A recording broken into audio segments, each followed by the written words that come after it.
মধ্যপ্রাচ্যে যুদ্ধের আগুন আরও ভয়াবহ রূপ নিচ্ছে।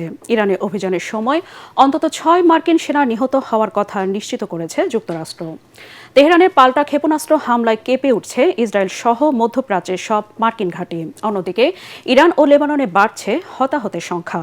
মার্কিন প্রেসিডেন্ট ডোনাল্ড ট্রাম্প হুঁশিয়ারি দিয়ে বলেছেন, যুক্তরাষ্ট্রের পূর্ণ শক্তিতে আঘাত হানা এখনও বাকি রয়েছে। অন্যদিকে ইরানের পররাষ্ট্রমন্ত্রী আব্বাস আরাগচি বলেন, আর আলোচনা নয়, যুদ্ধ চলবে। সব মিলিয়ে মধ্যপ্রাচ্য পরিস্থিতি এখন পূর্ণাঙ্গ আঞ্চলিক যুদ্ধের রূপ নেওয়ার দ্বারপ্রান্তে। বিস্তারিত জানাচ্ছেন আসিফুর রহমান সাগর।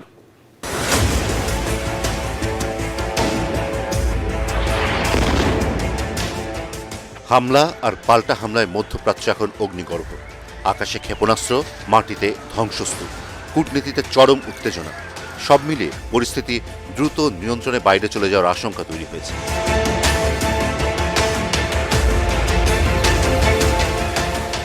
ইরানের চলমান অভিযানে অন্তত 6 মার্কিন সেনা নিহত হয়েছে বলে নিশ্চিত করেছে ইউনাইটেড স্টেটস সেন্ট্রাল কমান্ড। এই প্রাণহানি সংঘাতকে নতুন মাত্রা দিয়েছে। শনিবার যুক্তরাষ্ট্র ও ইসরায়েলের যৌথ হামলার পর থেকেই উত্তেজনা দ্রুত বাড়তে থাকে। মার্কিন প্রেসিডেন্ট ডোনাল্ড ট্রাম্প সতর্ক করে বলেছেন, যুক্তরাষ্ট্র এখনও পূর্ণ শক্তিতে আঘাত হানেনি। সবচেয়ে বড় আঘাত এখনো বাকি। প্রয়োজনে স্থলসেনা পাঠানোর বিষয়টিও বিবেচনায় রয়েছে মার্কিন সেনাবাহিনীর। এর পাল্টা জবাবে ঝাঁকে ঝাঁকে ক্ষেপণাস্ত্র ছোঁড়ে ইরান। ইসরায়েল ডিফেন্স ফোর্সেস জানিয়েছে, দেশজুড়ে সাইরেন বেজে ওঠে, নাগরিকদের আশ্রয় কেন্দ্রে যেতে বলা হয় এবং আকাশ প্রতিরক্ষা ব্যবস্থা সক্রিয় রেখে ক্ষেপণাস্ত্র প্রতিহত করার চেষ্টা চলছে। তবুও আতঙ্ক ছড়িয়ে পড়ে বিভিন্ন শহরে।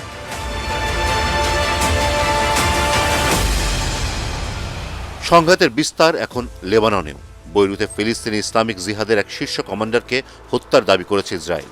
একই সময়ে তেহরানে রাষ্ট্রীয় সম্প্রচার মাধ্যম ইসলামিক রিপাবলিক অফ ইরান ব্রডকাস্টিংয়ের সদর দপ্তরে হামলার কথা নিশ্চিত করেছে ইসরায়েলি বাহিনী। সবচেয়ে বড় উদ্বেগ তৈরি হয়েছে জ্বালানি নিরাপত্তা নিয়ে। হরমুজ প্রণালীতে একটি তেলের ট্যাঙ্কারে ড্রোন হামলার দাবি করেছে ইসলামিক রেভলিউশনারি গার্ড কর্পস। বিশ্ব জ্বালানি তেলের প্রায় 1/5 এই সংকীর্ণ নৌপথ দিয়ে আসে। ফলে এই পথ অচল হলে বৈশ্বিক অর্থনীতিতে বড় ধাক্কা লাগতে পারে। ইরানের পররাষ্ট্রমন্ত্রী আব্বাস আরাগচি অভিযোগ করেছেন, যুক্তরাষ্ট্র আলোচনার সময় হামলা চালিয়েছে, ইরান আর আলোচনায় বসবে না।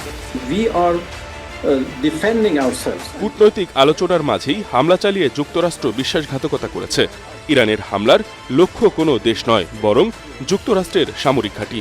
অন্যদিকে ন্যাটোর মহাসচিব মার্ক রুত্তে স্পষ্ট জানিয়েছেন, জোট হিসেবে ন্যাটো এই যুদ্ধে জড়াবে না, তবে সদস্য দেশগুলো চাইলে আলাদাভাবে সিদ্ধান্ত নিতে পারে।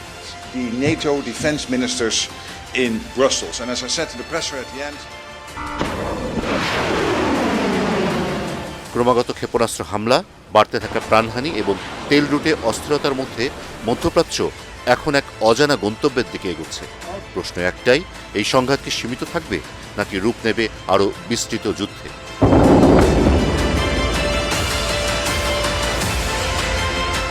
আসিফুর রহমান সাগর, এটিএন বাংলা।